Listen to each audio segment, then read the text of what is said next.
આપ જોઈ રહ્યા છો સ્પાર્ક ટુડે ન્યૂઝ। સ્થાનિક સ્વરાજ્યની ચૂંટણી પહેલા જ કરજણ ભાજપમાં જૂથબંધી સામે આવી છે। ધારાસભ્ય અક્ષય પટેલના સ્નેહ મિલન બાદ પૂર્વ ધારાસભ્ય તેમજ પૂર્વ ભાજપા જિલ્લા પ્રમુખ સતીશ નિશાળિયા દ્વારા સ્નેહ મિલન કાર્યક્રમનું આયોજન કરાયું છે। સતીશ નિશાળિયા વિરોધીઓ પર આકરા પ્રહાર કર્યા છે। સતીશ નિશાળિયાએ વિરોધીઓને મગફળીના દાણા ગણાવ્યા છે। હું તો ઓરિજિનલ બદામ છું તેવું તેઓ કહી રહ્યા છે। પાદરા અને કરજણ ભાજપમાં વિવાદ બાદ બે કદાવર નેતાઓ એક મંચ પર દેખાયા છે।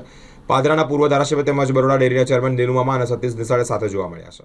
મિત્રો ખરેખર તો ઘણા બધા વાતો કરતા હોય છે કે સતીશભાઈ પાસે હવે કોઈ સત્તા નથી, એટલે આ ફંક્શનની અંદર એટલે આ સ્નેહ મિલનની અંદર લોકો નહીં આવે।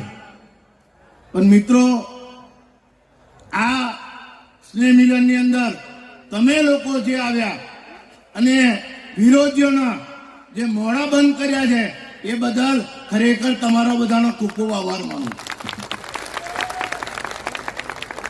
ઘણા બધાને આ બધું ગમતું ના હોય તો મિત્રો તમે પણ કરો, તમને પણ કોઈ નથી રોકી શકતું।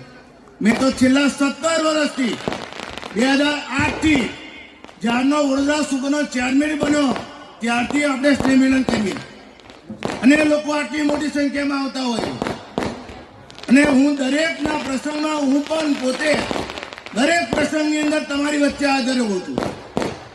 એટલે મિત્રો, જે રીતે તમારો પ્રેમ અને સહકાર મને મળ્યો છે, પરંતુ અત્યારે ઘણા બધાને એવું લાગે કે સતીશભાઈ પાસે કોઈ હોદ્દો નથી એટલે આપણે બધા એમને હેરાન કરીએ, પાર્ટી છોડીને જતા રહે એવું કરીએ।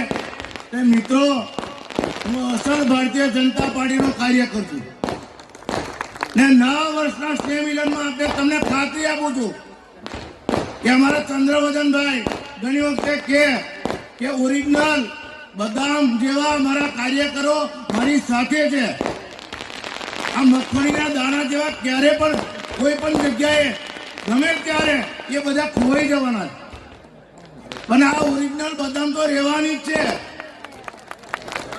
આ 9 વર્ષે આ તમારી બધાની વચ્ચે કહું છું કે ભારતીય જનતા પાર્ટીના કાર્યકર તરીકે હું ભારતીય જનતા પાર્ટીમાં રહીને ભારતીય જનતા પાર્ટીનું કામ કરવાનું। લોકો ભલે જેને જે કેવું એ કે, પણ હું અને મારી પાર્ટીના આગેવાનો મને ઓળખે છે।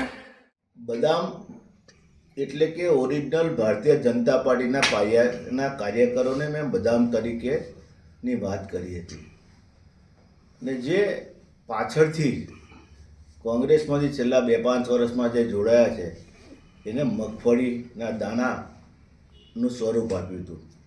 એટલે કે ટૂંકમાં બદામ એ બદામ કહેવાય અને બદામ જે રીતે શરીરને ગુણકારી છે એવી રીતે પાયાના કાર્યકરો પાર્ટી માટે ખૂબ હિતકારી છે।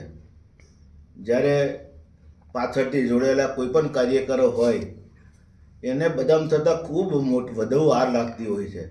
એટલે મગફળીના દાણા જ્યારે આફત આવે ત્યારે શરીરને પણ નુકસાન કરતું હોય છે અને પાર્ટીને પણ નુકસાન કરતું હોય છે।